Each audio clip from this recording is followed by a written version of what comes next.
Hello everyone, my name is Tejkan Lodha और स्वागत है आपका हमारी वैदोरिक क्लासेज पे। आज हम मैथ्स के कुछ टॉपिक्स लेंगे क्लास 10th के, जिसमें पहला चैप्टर है अपना वास्तविक संख्याएं। वास्तविक संख्या क्या होती है इसके बारे में अपन थोड़ा इंट्रोडक्शन करते हैं कि रियल में वास्तविक संख्याएं होती क्या है। तो अपन यहाँ पे कुछ एग्जाम्पल लेंगे, जैसे कि संख्याओं के बारे में पढ़ेंगे। सबसे पहला टॉपिक अपना यहाँ पे कि नंबर्स क्या होते हैं। नंबर्स के बारे में जानेंगे अपन।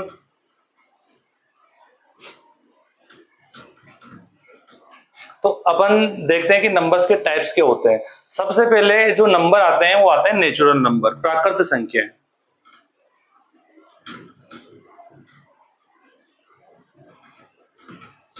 जिसको अपन डिनोट करते हैं एन से। इसको बोलते हैं नेचुरल नंबर।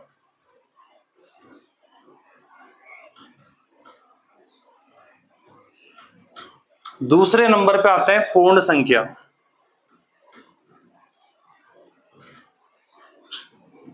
थर्ड नंबर पे आती है पूर्णांक संख्या।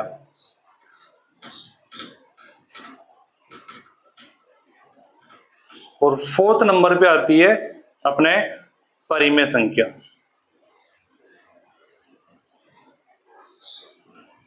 और लास्ट में आते हैं अपनी अपरिमेय संख्या।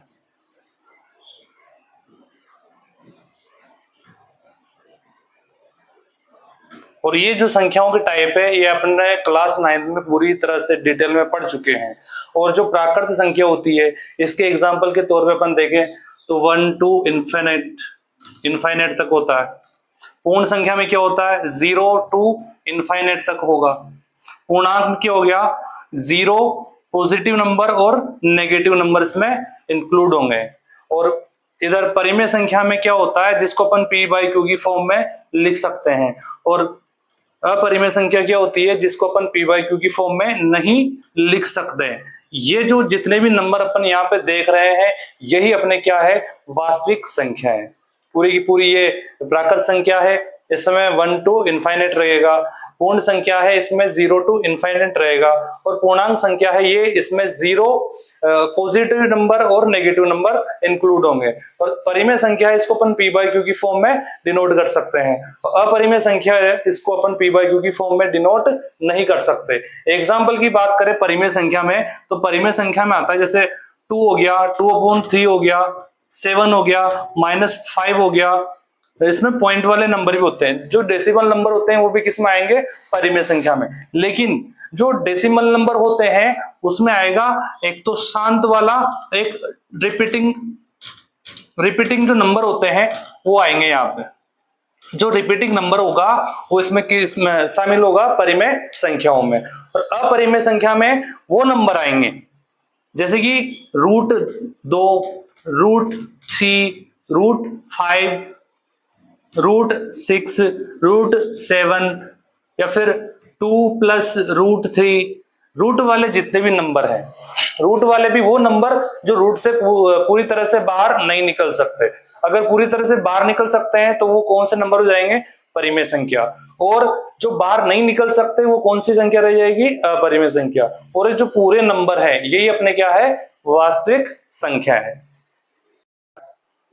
तो देखो अपन चैप्टर नंबर फर्स्ट में सबसे पहले अपन चैप्टर नंबर 1 के 1.2 और 1.2 की जो बेसिक है वो उसको अपन कवर कर लेते हैं। 1.1 में अपने क्या है सबसे पहले अभाज्य गुणनखंड पढ़ेंगे अपन,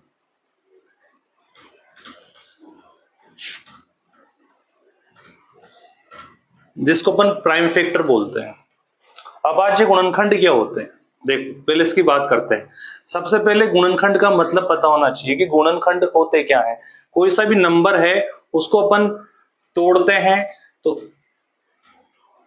मल्टीप्लाई में तोड़ेंगे। किसमें तोड़ेंगे मल्टीप्लाई में। ये तो हो गए अपने गुणनखंड। और अभाज्य गुणनखंड क्या होते हैं जो अपन ने टुकड़े तोड़े या जिस नंबर को अपन ने मल्टीप्लाई में तोड़ा उसके जो नंबर्स होते हैं वो अपने प्राइम नंबर होने चाहिए। क्या होने चाहिए प्राइम नंबर। जैसे कि अपन 12 को तोड़ते हैं तो 3 × 4 में तोड़ेंगे। लेकिन इसमें 3 तो प्राइम नंबर है लेकिन 4 कोई प्राइम नंबर नहीं है। तो अपन इसको तोड़ सकते हैं इस वाली फॉर्म में। ये तो अपने क्या है गुणनखंड। और इसको मैं तोड़ रहा हूं 3 इंटू 2 में। इसमें देखो जितने भी अपने नंबर्स है, ये नंबर्स पूरे के पूरे प्राइम नंबर है। इस वजह से इनको अपन बोल सकते हैं कि ये कौन से फैक्टर है, प्राइम फैक्टर है। इनको अपन बोलेंगे अभाज्य गुणनखंड।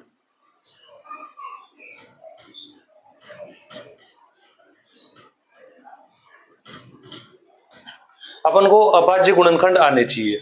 इसके लिए अपन को प्राइम नंबर यानी अभाज्य संख्याएं पता होनी चाहिए कि अभाज्य संख्याएं क्या होती है।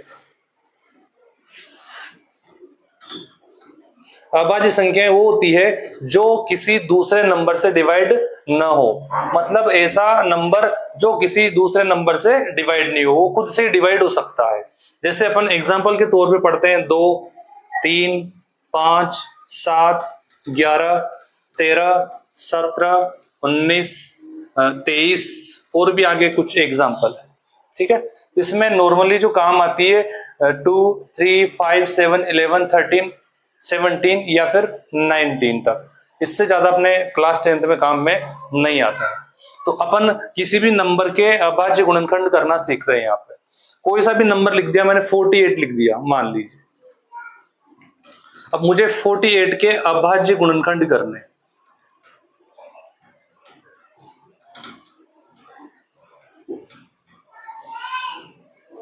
तो 48 के अभाज्य गुणनखंड करने हैं तो 48 को मैं इन नंबरों से डिवाइड करूंगा, और जब भी एक नंबर डिवाइड होगा तो अपन उस नंबर से डिवाइड करते चलेंगे, और जब दूसरे नंबर से डिवाइड होगा तो दूसरे नंबर से डिवाइड करेंगे। सबसे पहले यहाँ पे आ रहा है 2 और 4, तो पीछे एंड में देखना है अपन को, और एंड में क्या है 4। 4 क्या होता है, इवन नंबर होता है। इवन नंबर को अपन वापस 2 से डिवाइड करेंगे, 2 से डिवाइड करेंगे कितने टाइम जाएगा, 12 टाइम। फिर वापस 2 से डिवाइड करेंगे 6 टाइम, फिर 2 से डिवाइड करेंगे 3 टाइम, और फिर वापस 2 से डिवाइड नहीं होगा अभी ये, क्योंकि ये 2 क्या है अपना इवन नंबर है, और ये 3 क्या है ओड नंबर है, तो इसको फिर 3 से डिवाइड करना पड़ेगा अपन को 1 टाइम। इसको अपन पावर फॉर्म में लिखेंगे। 2 कितने टाइम है, 4 टाइम, तो 2 की पावर 4 लिखते हैं। 3 कितने टाइम है, 3 को अपन 3 की पावर 1 लिखते हैं। अब यहां से बोर्ड में क्वेश्चन क्या बनता है, वो अपन से या तो किसी भी नंबर को देके अपन को प्राइम फैक्टर पूछ सकता है, या फिर इसी क्वेश्चन को घुमाएगा ना तो ये घुमा सकता है कि जो इसके प्राइम फैक्टर है इसकी जो पावर है उन पावर का या तो सम पूछ लेगा या फिर उनका मल्टीप्लाई पूछ लेगा। अब इसका पावर का सम देखें अपन, सम ऑफ पावर,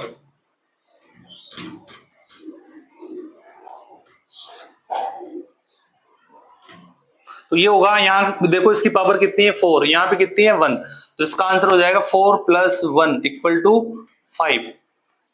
पिछले कुछ बोर्ड के जो पेपर हैं उसमें ये पहला ही क्वेश्चन यही मिलता है। उसमें ज्यादातर क्वेश्चन है जो है वो या तो पावर सम के पूछेगा या फिर वो प्राइम फैक्टर के पूछ लेगा। यहां से तो वो इतना ही क्वेश्चन घुमा सकता है।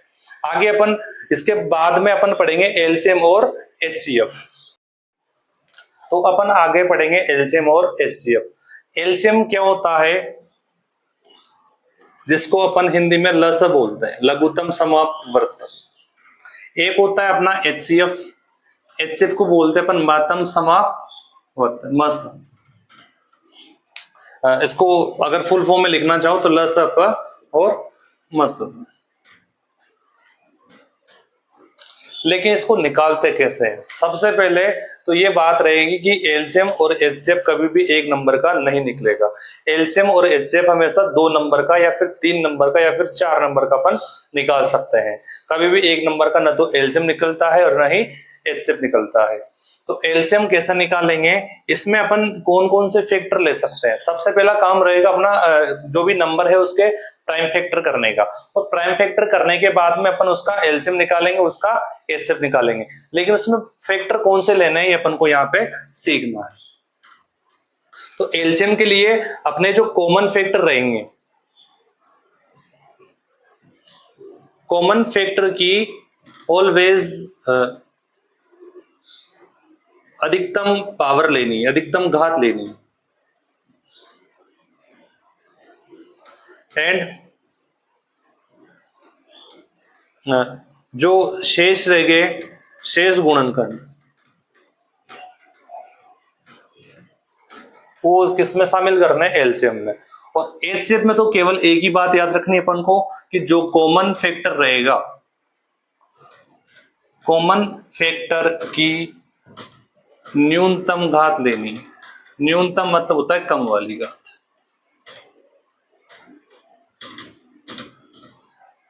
और एलसीएम में देखो कॉमन फैक्टर है उसकी अधिकतम पावर लेनी है, ज्यादा वाली लेनी है, और कॉमन फैक्टर की इधर एचसीएफ में कम वाली लेनी है। अब जो मान लो कोई संख्या है, कोई नंबर है जो अपने कॉमन नहीं है, तो कॉमन नहीं है तो उनको भी शामिल करेंगे, तो किसमें करेंगे अपन, एलसीएम में शामिल करेंगे। और इसके बाद में अपना एक फॉर्मूला होता है, उसके ऊपर डिपेंड क्वेश्चन भी आता है यहाँ पे, जिसको अपन यहाँ पे लिख लेते हैं। एक फॉर्मूला होता है, यदि आप दो नंबर है, दो नंबर का अपन एलसीएम या फिर एलसीएफ निकालते हैं, तो क्या उनमें क्या रिलेशन होता है, LCM into HCF equal to A into B. दो नंबर है अपने पास में ए और बी, और उनका एलसीएम और एचसीएफ जब निकालते हैं तो उनके एलसीएम और एचसीएफ का मल्टीप्लाई और उन दोनों नंबर्स का मल्टीप्लाई ऑलवेज क्या रहेगा, सेम रहेगा। ये यहाँ पे एलसीएम और एचसीएफ के बारे में है। और एलसीएम एचसीएफ के ऊपर एक क्वेश्चन आता है जहां पे देखो कितने टर्म है, 1 2 3 और 4 टर्म में से अपन को 3 टर्म क्वेश्चन में दिया हुआ रहता है और एक टर्म अपन को पूछ लेता है। अगर एलसीएम पूछा है तो वो इन तीनों को देगा, एच से पूछा है तो एलसीएम देगा और इन दोनों को देगा। इधर अगर मान लो ए पूछा है, दोनों में से कोई सा भी नंबर एक देगा और दूसरा पूछ लेगा, तो इधर एलसीएम और एचसीएफ को वो दे देता है, या तो वो पहला नंबर पूछेगा या फिर वो दूसरा नंबर पूछेगा। इधर तो कोई फर्क नहीं है, कुछ भी नहीं है। अगर जो भी दिया है, मान लो एलसीएम दिया है, एचसीएफ याद करना है, तो एलसीएम का डिवाइड कर दो इसमें। ये अगर अपन से पूछा है तो एलसीएम का डिवाइड करेंगे, ये अगर पूछा है तो अपन एचसीएफ का डिवाइड करेंगे। यहाँ पे ए और बी में से कोई सा भी नंबर पूछा हो अपन को, तो एक नंबर कहाँ लाना है, इधर डिवाइड में लेके आना है, क्योंकि ये नंबर किसमें है, दोनों मल्टीप्लाई में, ये भी किसमें है, मल्टीप्लाई में। तो अपन एक्सरसाइज नंबर 1.1 का पहला क्वेश्चन अपन सोल्व करते हैं, जिसमें अपन अभाज्य गुणनखंड को पढ़ते हैं। यहाँ पे कुछ नंबर्स दे रखे हैं, 5 जो क्वेश्चन दे रखे हैं उनके अपन अभाज्य गुणनखंड करेंगे। इसमें पहला है अपना 140 के अपन अभाज्य गुणनखंड करते हैं। और अभाज्य गुणनखंड करने के लिए मैंने तरीका बता रखा है, इनको केवल किससे डिवाइड करना है, प्राइम नंबर से। प्राइम नंबर स्टार्ट कहां से होता है, 2 से। तो सबसे पहले 2 का डिवाइड करेंगे, 2 से डिवाइड करेंगे तो कितनी टाइम, 70 बार। 70 को फिर 2 से डिवाइड हो जाएगा 35 बार। उसके बाद में फिर अब आगे 2 से डिवाइड होता है क्या नंबर, नहीं हो रहा है। उसके बाद में किससे डिवाइड करेंगे अपन, 3 से डिवाइड होता है या नहीं हो रहा है। फिर आगे कौन सा नंबर आता है, 5, तो 5 से डिवाइड हो जाएगा, इसलिए 5 से डिवाइड करेंगे, ये 7 बार जाएगा। फिर 7 से डिवाइड करेंगे, ये 1 टाइम जाएगा। तो इसके जो प्राइम फैक्टर हैं वो यही है, 2 की पावर कितनी, 2, 5 की पावर कितनी, 1, और 7 की पावर कितनी, 1। ये यहाँ पे पहला क्वेश्चन कंप्लीट हो जाता है। इसके बाद में दूसरा क्वेश्चन है 156 में पीछे क्या है, इवन नंबर है। इवन नंबर है तो ये 2 से डिवाइड हो जाएगा, 2 से डिवाइड करेंगे तो ये जाएगा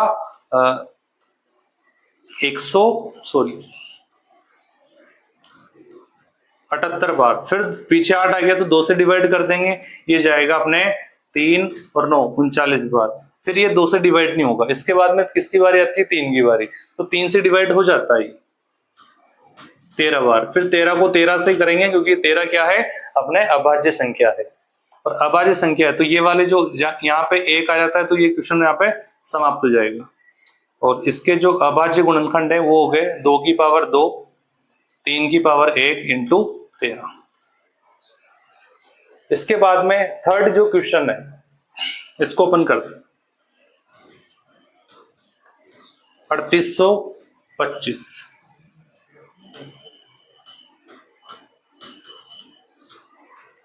3825 में किसका डिवाइड होगा, ये अपन डिस्कस करते हैं। सबसे पहले पीछे देखो, पीछे अगर इवन नंबर है तो 2 से डिवाइड हो जाता है, लेकिन यहाँ पे पीछे इवन नंबर नहीं है, 2 का तो काम हो गया खत्म। इसके बाद में अपन करते हैं 3 से डिवाइड। 3 का रूल क्या है कि अपन जानते हैं कि 3 में इसके जो डिजिट हैं इसके जो अंक हैं उन अंकों को जोड़ के अपन देखते हैं, अगर जोड़ में भाग जाता है तो फिर यहाँ पे उसमें भी भाग चला जाएगा। 5 और 2 कितना हो गया 7, 7 और 8 कितना हो गया 15, 15 और 3 कितना हो गया 18। अगर 18 में 3 से डिवाइड हो जाता है तो ये नंबर भी 3 से डिवाइड हो जाएगा। तो यहाँ पे 18 आ रहा है तो ये 3 से डिवाइड हो जाएगा। 3 से डिवाइड करेंगे 3 में जाएगा 1 टाइम, इसमें जाएगा 2 बार, इसमें जाएगा 7 बार, इसमें जाएगा 5 बार। फिर वापस देखें ये डिवाइड होता है या नहीं होता है 3 से। ये 1 और 2 और 7 और 5 इनको जोड़ेंगे तो ये हो रहा है अपने 15। 15 में 3 से डिवाइड हो जाता है तो ये भी 3 से डिवाइड हो जाएगा। 425। अब ये नंबर 3 से डिवाइड नहीं होगा क्योंकि इनका सम अलग आ रहा है। 4 2 6 और 5 11, 11 में 3 का भाग नहीं जाता है तो इसमें भी 3 का भाग नहीं जाएगा। इसके बाद में पीछे 5 है तो अपन पीछे 5 देख के 5 से डिवाइड कर देते हैं। ये जाएगा 8 बार और ये जाएगा 5 बार। फिर पीछे 5 आ गया, फिर 5 से डिवाइड कर देते हैं अपन। इसको जाएगा 1 और ये 3, ये जाएगा 13 से 1 बार, क्योंकि 13 क्या है अपना प्राइम नंबर है। तो अपन शुरू करते हैं आगे अगला क्वेश्चन।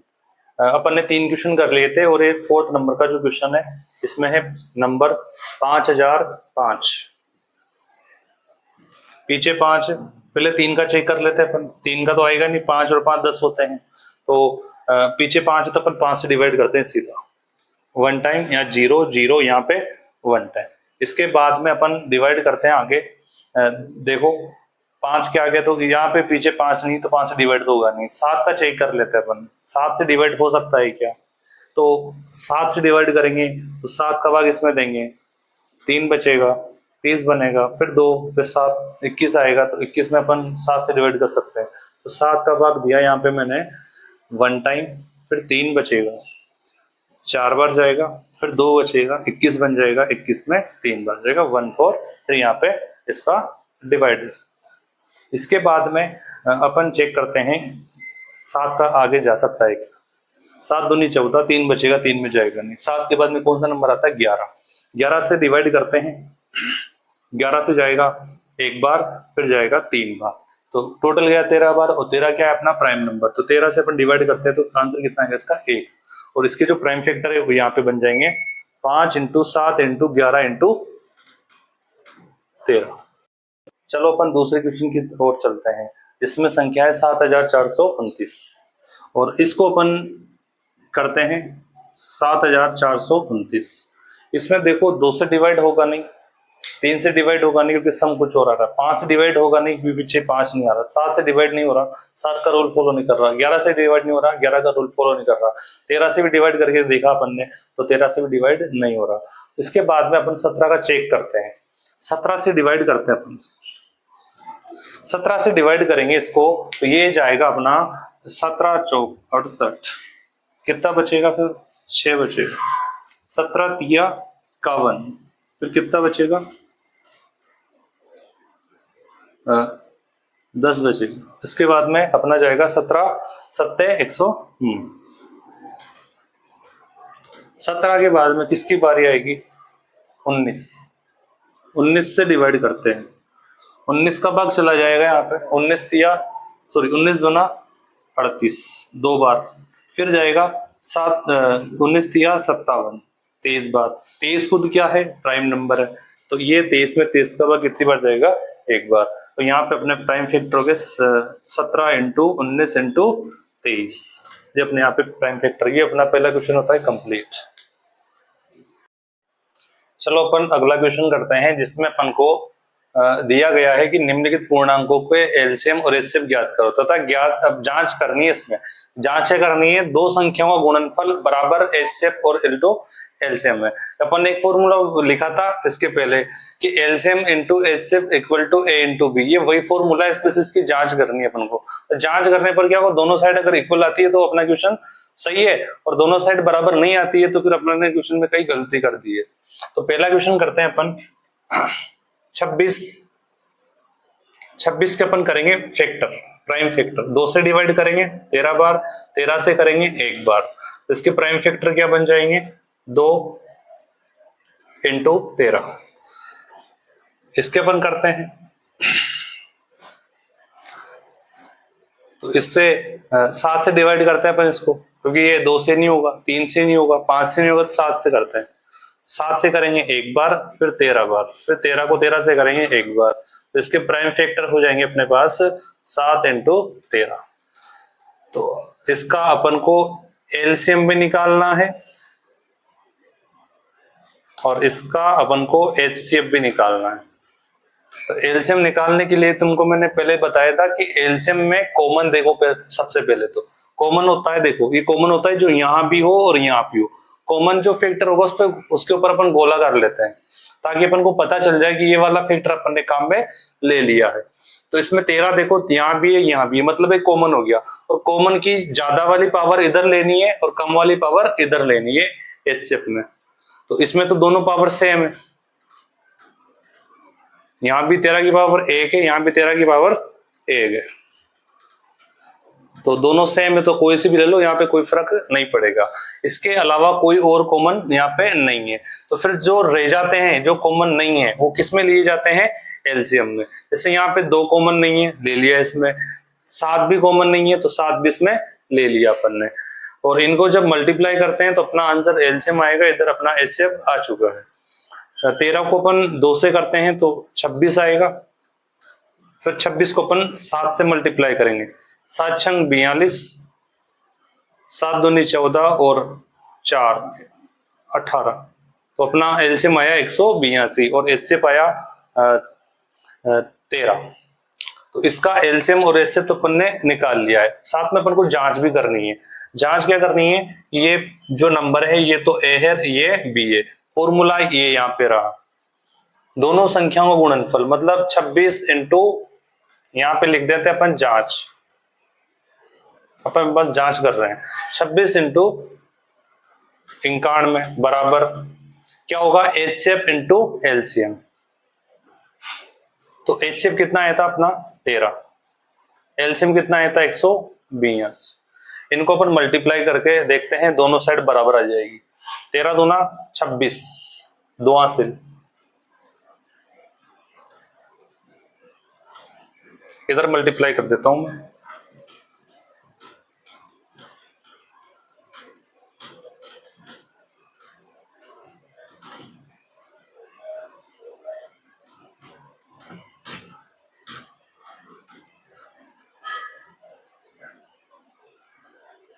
इनको जोड़ते हैं अपन,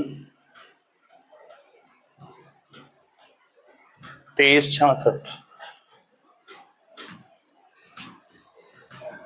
इधर इसको मल्टीप्लाई करेंगे तो 26 को 1 से करते हैं तो 26 में पीछे 6 आएगा, और 26 को 9 से करेंगे तो आएगा अपने 230, और 230 को अपन उससे करेंगे तो 236।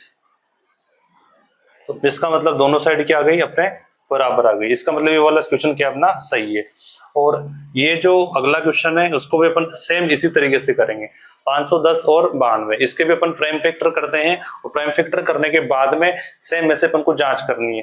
प्राइम फैक्टर करते हैं तो अपन को ध्यान रखना है कि फैक्टर कौन सा किधर लेना है, एलसीएम में लेना है कॉमन फैक्टर की जो पावर है वो ज्यादा वाली और कम वाली एचसीएफ में, जो रह जाते हैं वो किसमें लेना अपन को, एलसीएम में लेना है, ठीक है।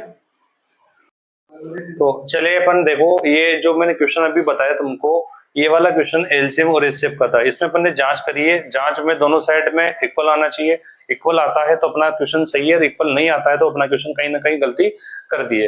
अब ये दो जो क्वेश्चन है ये सेम इसी तरीके से होंगे, तो ये क्वेश्चन मैं आपको दे रहा हूँ होमवर्क में, और ये क्वेश्चन दोनों इसी तरीके से, कुछ भी चेंज नहीं है। बस जैसे अपन ने प्राइम फैक्टर किए तो प्राइम फैक्टर करना है, एलसीएम किया तो वहां भी एलसीएम करना है, फिर जांच करनी है तो उधर भी जांच करनी है, सेम इसी तरीके से दोनों क्वेश्चन आप करके लाओगे होमवर्क में। चलिए अपन शुरू करते हैं अगला क्वेश्चन, जिसमें पहला क्वेश्चन है 12, 15 और 21। इनका भी अपन को एलसीएम और एचसीएफ निकालना है। तरीका वही रहेगा अपना सेम, इसने खुद ने बोला है कि अभाज्य गुणनखंड विधि, तो इसका अपन को अभाज्य गुणनखंड करना है। तो पहले सबसे तीनों नंबर है उनके अपन करते हैं अभाज्य गुणनखंड। 12 के भी करेंगे अपन, 15 के भी करेंगे और 21 के भी अभाज्य गुणनखंड करते हैं। 12 के करेंगे तो सबसे पहले 2 से डिवाइड करेंगे, ये जाएगा 6 बार, फिर 2 से करेंगे 3 बार, फिर 3 से करेंगे एक बार। तो इसके जो फैक्टर है 2 की पावर 2 और 3 की पावर 1। 15 की करते हैं तो 3 से होगा 5 बार, फिर 5 से होगा 1 बार। तो इसके फैक्टर हो गए 3 इंटू 5। पावर अगर लिखना चाहो तो एक एक अपन लिख सकते हैं। 21 में 3 से डिवाइड करते हैं 7 बार जाएगा, 7 को 7 से करेंगे तो 1 बार जाएगा। इसमें जो फैक्टर है वो 3 इंटू 7। अब इसका मुझे निकालना है एलसीएम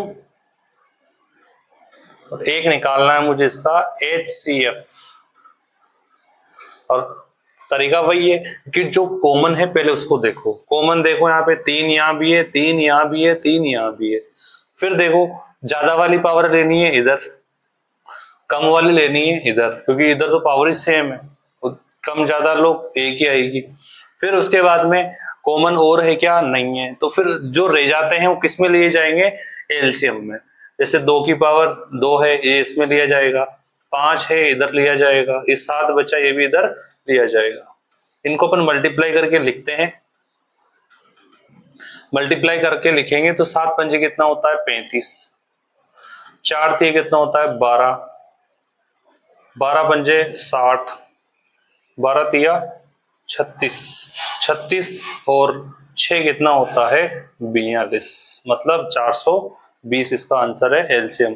और इधर एचसीएफ कितना है इसका? ओनली 3, क्योंकि इसमें कॉमन फैक्टर और कोई भी नहीं है।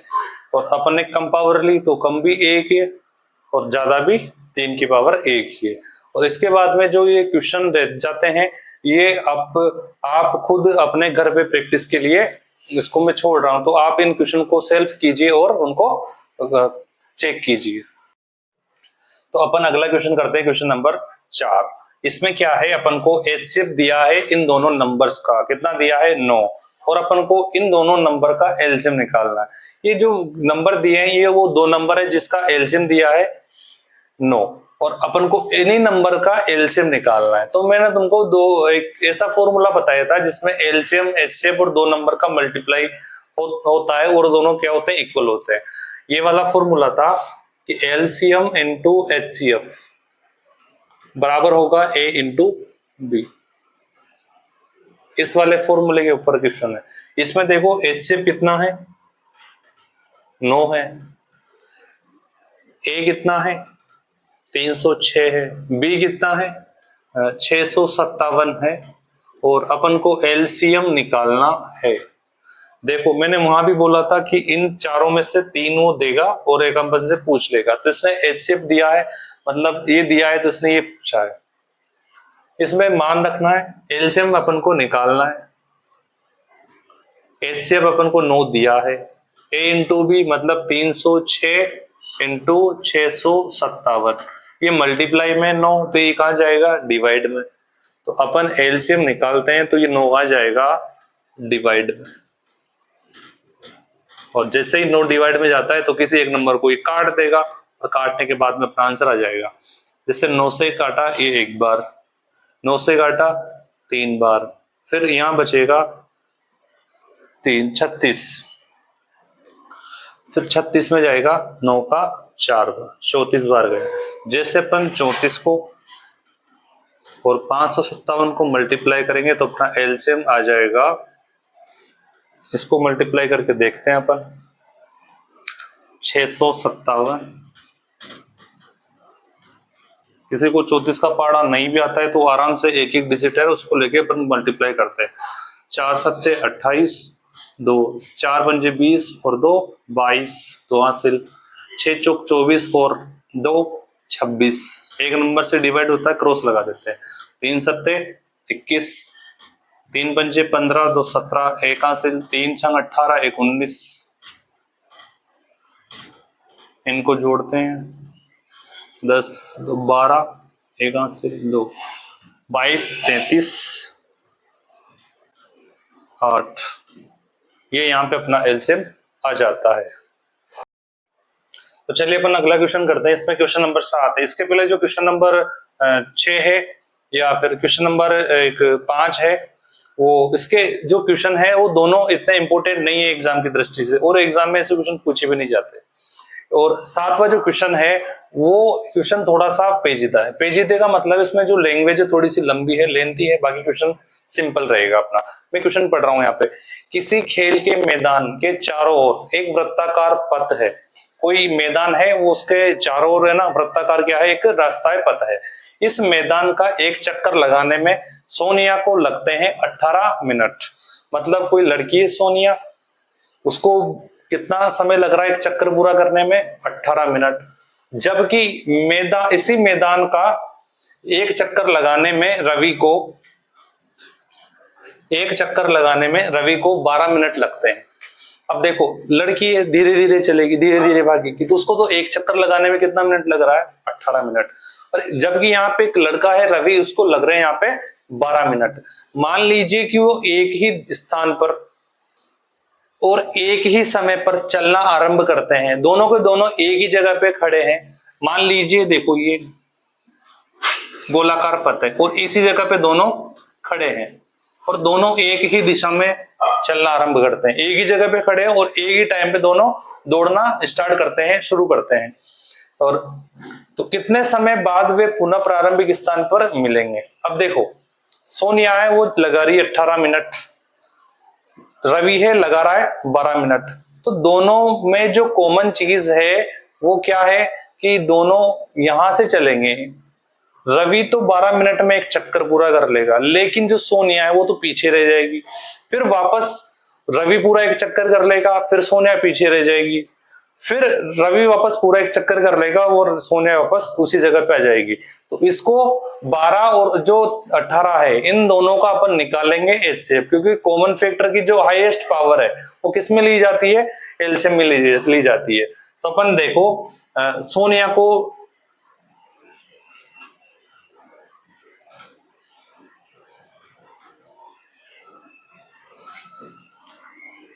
एक चक्कर पूरा करने में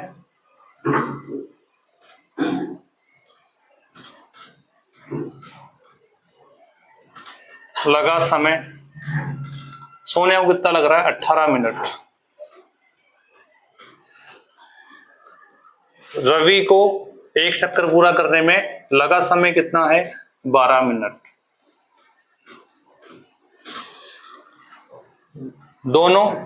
वे दोनों प्रारंभिक स्थान पर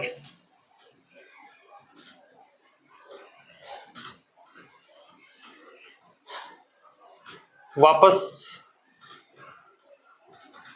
आने में लगा समय, ये अपन को निकालना है। और ये समय निकालना है तो ये इसको निकालने के लिए अपने को 18 और 12 का क्या निकालना है, एलसीएम।